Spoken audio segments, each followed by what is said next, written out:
What's up guys, Syiler here with TGN, bringing you the second part to my Guardian of Cenarius title guide. If you missed the first part, there's a link in the top left, and we covered getting exalted with the Cenarion circle.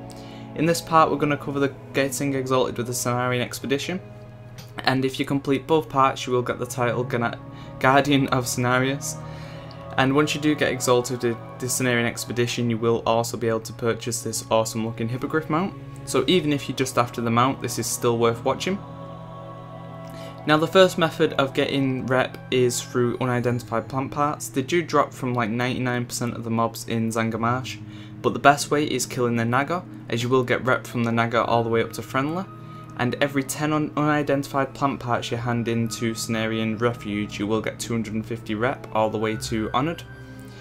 The second way is doing these quest hubs. There's one in the west end of Hellfire Peninsula, and there's a good amount of quests here to do. And there's also a tiny quest hub in Terracar Forest in the north end. Now there is only one quest giver, but he does have a few quests for you to do. And there's a huge quest zone in Blade's Edge Mountains in the north end, as you can see on the map. And there will be a fair amount of quests for you to do here. Doing all the quests should get you to roughly Revered, depending on what you've done during the quests. But yeah, I'd recommend doing the quest, it does make it easier, but if you don't want to do the quest, that's fine. You can skip out the quests and head straight for Slave Pens. Sorry, not Slave Pens, Steam Vaults. Steam Vaults is a TBC dungeon in Zangarmarsh, and to get to the dungeon you do need to swim down in the middle of the lake, as you can see on the map now. The middle of that lake there'll be a sort of tunnel which you can swim down and get through, and Steam Vaults is the first dungeon on the left. Now there used to be a requirement where you would have to get to a certain reputation to purchase the key to do heroic difficulty. They've removed that now, you don't need any reputation at all. But I wouldn't recommend doing heroic anyway, because it does take slightly longer even if you do get more rep, and things do hit on your face slightly harder. You can only do heroic once a day as well, so remember that. It could be worth just doing it quickly if you're with a group or you can do enough bursts to kill them all quickly. But I do recommend just farming normal, as you can do normal as many times as you want and you will get reputation all the way to exalted from neutral.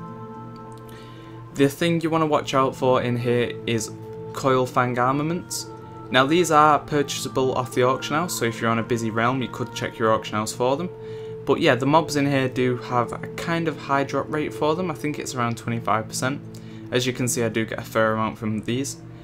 And the first time you hand in one, you'll get 250 rep before guild perks, and after that you'll get 75 rep. So it isn't too bad. If you hand in 10 you'll get 750 rep, which isn't bad at all. And you can farm Steam Vaults as much as you want all the way to exalted. You will get rep from the mobs and from the armaments all the way to exalted, so it's a really nice thing to do. Once you've got your armaments you do need to hand them in Cenarion Refuge, which is where I am now.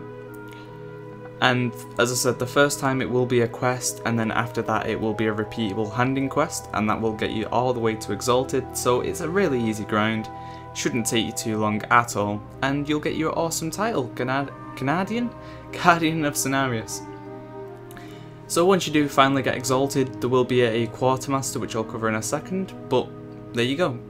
If you've completed the Cenarion circle to exalted and the Cenarion Expedition, you've met the requirements for the achievement and you will get your title, Title Guardian of Cenarius for example. It's a really nice title. And just go to the quartermaster and you will be able to purchase the mount for 1,600 gold before guild perks. So it's not too expensive, and it is a really nice looking mount and isn't used that much anymore, so it's worth getting. So I hope this guide helps you out, and I hope you go and do this. Thanks for watching, look out for more guides coming soon, don't forget to thumbs up and subscribe. See ya!